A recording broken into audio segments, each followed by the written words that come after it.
Ada dari lo yang bilang gini, bro, gue agak kurang srek kalau bahas tentang bela diri karena gue cinta damai, mau menyelesaikan semua masalah dengan perdamaian tanpa pertarungan. Oke, gue respect sama pola pikir lo yang cinta damai bro, yang sebisa mungkin menyelesaikan masalah tanpa pertumpahan darah.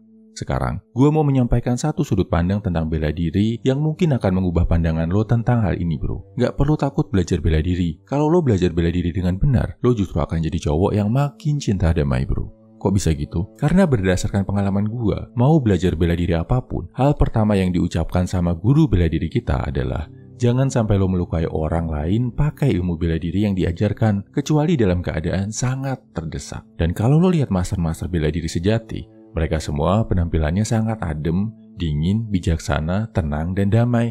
Gak ada kesan arogan sok jagoan sama sekali, ibaratnya kayak Master Oogway di film Kung Fu Panda yang ngajarin arti inner peace. Finally, inner peace.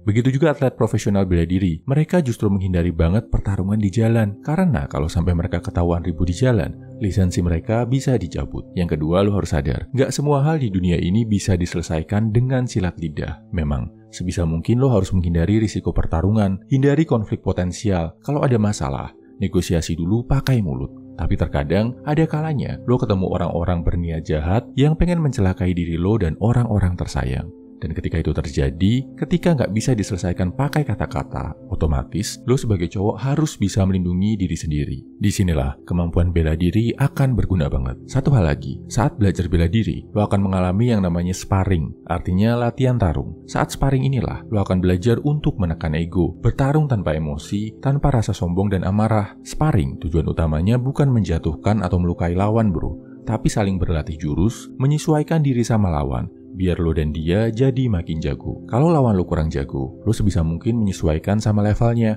Kasih kesempatan, biar dia bisa belajar dan mengeluarkan teknik-tekniknya.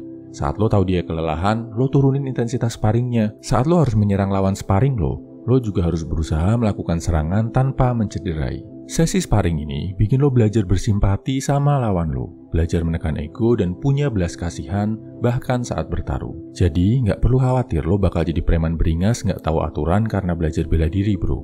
Kalau lo belajar bela diri dengan benar, lo akan jadi makin cinta damai, makin bisa bersimpati sama orang lain, makin bisa menekan ego. Dan yang paling penting, bisa melindungi orang-orang tersayang. Oh ya, sebagai referensi, coba deh lo tonton film Ip Man, film-film dokumenter petarung MMA, atau yang suka anime, bisa nonton Hajime no Ippo. Buat lo yang punya pengalaman belajar bela diri, share filosofi mulia bela diri yang lo pelajari ya bro, biar para pria nggak lagi ragu belajar seni untuk melindungi diri. Semangat bro!